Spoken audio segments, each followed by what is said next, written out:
Hello, আসসালামু আলাইকুম সবাইকে। কেমন আছেন সবাই? আশা করছি সবাই অনেক ভালো আছেন। আলহামদুলিল্লাহ আমিও ভালো আছি। অনেকদিন পরে একটা ভিডিও নিয়ে আবার চলে আসলাম। আমি তো বলছিলাম যে আমি কয়েকদিন ভিডিও পোস্ট করব না, কিন্তু ভিডিও পোস্ট করতে করতে তো একটা নেশা হয়ে গেছে। এই কারণে ভিডিও পোস্ট না করলে এখন আর ভালো লাগে না। তো আমি আমার এই বাইকটা নিয়ে আজকে কিছু কথা কই।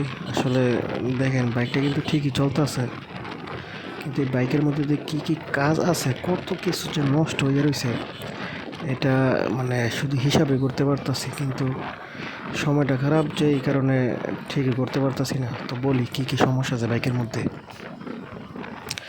এক নম্বর হচ্ছে দুইটা টায়ার নষ্ট। তারপরে হচ্ছে বাম সাইডের সাসপেনশনের শেপের মানে অয়েল সিল গেছে বাম সাইডের একটা। তারপরে চেন স্পকেটের কাটা, চেন, তারপরে সামনের কাটা, তিনটাই নষ্ট।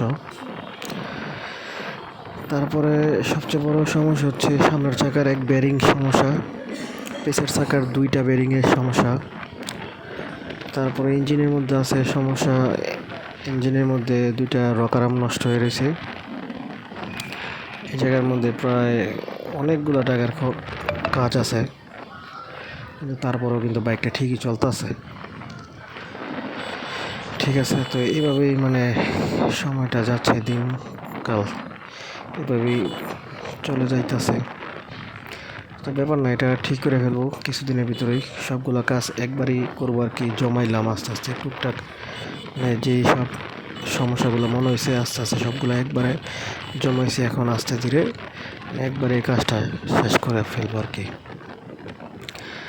তো আসলে ভিডিও কি পোস্ট করব, মানে বাড়িতে যদি কেউ অসুস্থ থাকে তাহলে মনের মধ্যে কিছুই ভালো লাগে না।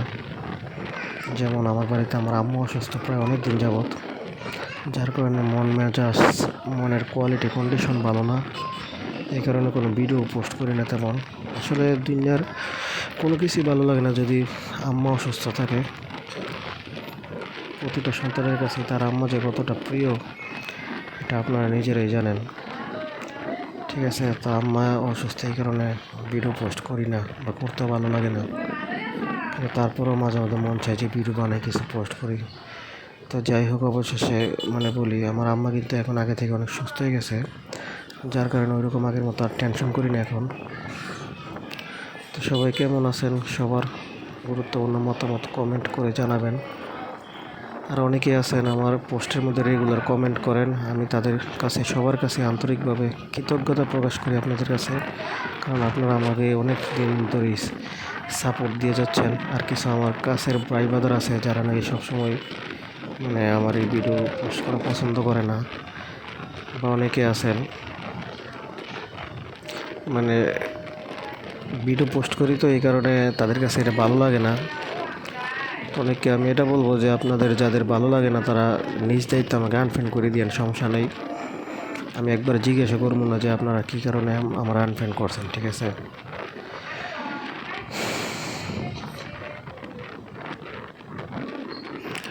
কী আর বলবো, দুঃখের কথা।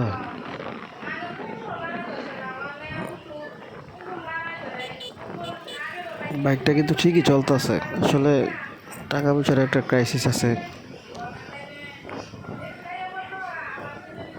টাকা পয়সা স্যালারি যখন পাবো তখনই বাইকটা ঠিক করব।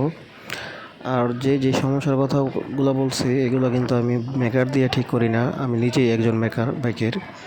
কিন্তু তারপরেও কিন্তু আমি মানে আমার বাইকের কাজ আমি কাউরে দিয়ে করাই না। আমার চেঞ্জ পকেটের কাজ, তারপরে অয়েল সেলের কাজ, তারপর ইঞ্জিনের যে রকার আর্ম চেঞ্জ করা, এগুলো সব কিছু আমি নিজেই পারি। বাড়িতে বলতে গেলে একটা মেকারই পারফেক্ট মেকার বলতে পারেন, মানে নিজের গাড়ির জন্য মেকার, অন্যের গাড়ির জন্য না।